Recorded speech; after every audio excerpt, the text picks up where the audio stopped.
So I wanted to talk about this mainly because there's been a lot made throughout the offseason that Spielman and Zimmer win a lot of games or be gone. So, but I wanted to first review the draft just to see if they really are on a hot seat because I looked at this, I was like, maybe because at pick 23, Darisaw, his projection being, well, the starting left tackle. Nicely done there for a win now season. Second one, Kellen Mond. Developmental backup type, potential future starter in either 2022 or 2023 if all goes well. Who knows? But that's the plan. Chaz Surratt at round, at 78th overall. Another developmental linebacker, former quarterback, maybe a potential bar replacement in 2022. Wyatt Davis, starting guard. So that one checks out. And you have Patrick Jones, rotational edge rusher, potential starter down the road as well. Kind of a similar thing to Daniil Hunter maybe there. Nwangwu, the running back at 119. Kick returner, potential punt returner, potential just special teams ace kind of guy, maybe a potential gadget kind of guy. Cameron Bynum at 125. He's probably a core special teamer and depth his first year, a potential starter in 2022 or 2023 because Xavier Woods is on a 1-year deal. Who knows? But that's another one that's like, well, he's either good depth maybe moving forward or he can maybe challenge for a starting spot in his second or third year. Robinson, Janarius Robinson, rotational end, also a potential starter because they have a ton of ends, so I'm not going to count them out. They have a lot of unproven ends. So, also a potential starter down the road, potentially there in the late fourth round. Smith Marset, a potential kick and punt returner, also a potential wide receiver 3 in the short term, or wide receiver 4, pending of their Chad Beebe love this year. Davidson, complete project as a tight end coming from Central Missouri, just an athlete, get him in the building, probably a practice squad guy. And then you have Jalen Twyman, who is a potential 3-tech pass rusher to come down on third, fourth down passing situations probably. So, this team ended up with 5 picks inside the top 100 draft picks in the draft. Between Darisaw, Montserrat, Davis, and Patrick Jones. 2 of those players are clear future plans in both Chaz Surratt and Kellen Mond, as ideally they're basically not even on the field this year.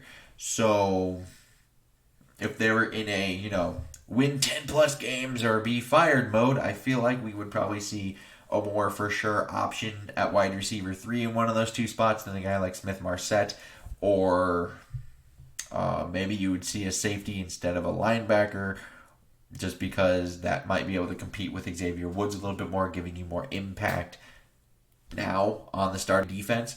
But you decided to go with a linebacker that might compete with Nick Vigil for the base third linebacker spot, and on special teams, who could potentially take after Barr and kind of be like, well, Troy Dye or Surratt, maybe after Barr, one of you two. And then Kellen Mond, obviously with Kirk Cousins and that whole deal, I don't think they're drafting a quarterback without the idea of moving on from Kirk within the next 2 years for sure. So, at the very least, I think they view this as a good backup. But I think the clear plan is, hey, by 2023, hopefully you're the starter. I think that's the hope. We'll see if the hope becomes fact. But I think that is the hope. And then you have Patrick Jones, who at 90 is more of a rotational rusher his first year, as he basically was just on passing downs in college.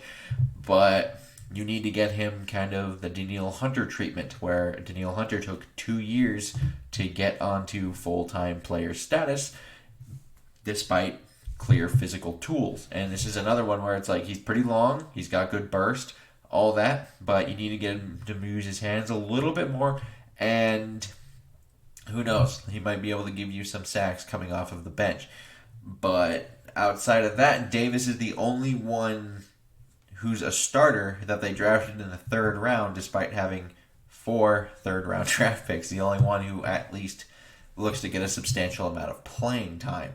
So I'm just thinking this doesn't make much sense for a win now team where it's like if you don't win, you're fired kind of team. I know some people might try to bring the Rodgers stuff from Green Bay into this, like, oh, clearly they just think that's like, I don't want to bring their stuff into this stuff because I think that's different stuff. And I'm just thinking, like, we don't even really know how much Jones will actually play, given the fact they did draft Janarius Robinson in the fourth round. They have talked up DJ Wanham since they drafted him in last year's draft in the fourth round. Now we also have Stephen Weatherly back in the fold. And then on top of that, there are rumors that they want to maybe be in on Ryan Kerrigan. So it's like, how much will Patrick Jones really play? And if they sign a guy like Ryan Kerrigan, I'm assuming you will see very little of Patrick Jones. You'll see a lot of Darrison Davis, I think, but you'll see very little of those other three of the five. So I'm just thinking, I think a lot of this is built for 2022 and 2023. None of this is really built for 2021, at least in the immediate impact kind of thing. Maybe Smith Marset, if he can pry the wide receiver 3 job from, guys like Olabisi Johnson or Chad Beebe. But once again, if you want to just follow rumor mill stuff, they like D.D. Westbrook a little bit. They signed D.D. Westbrook. Is he pulling it away from D.D. Westbrook? I don't know, because they have this weird veteran receiver thing, but we can talk about that later. But it's like, it just feels to me, I don't think they're really on a severe hot seat that they were kind of perceived to be on prior to the draft. Because, well, their draft doesn't say that at all. It really feels like they're preparing for not that. So I think unless something goes drastically wrong, like they win 6 games or less kind of wrong, they're probably not getting fired. So I would like to know what you guys think. I haven't really seen many people talk about this. I'm not sure I've seen anyone talk about it, to be honest. But I would like to know your guys' comments down below. Always helpful. Like and subscribe. Super helpful. And until next time, I bid y'all adieu.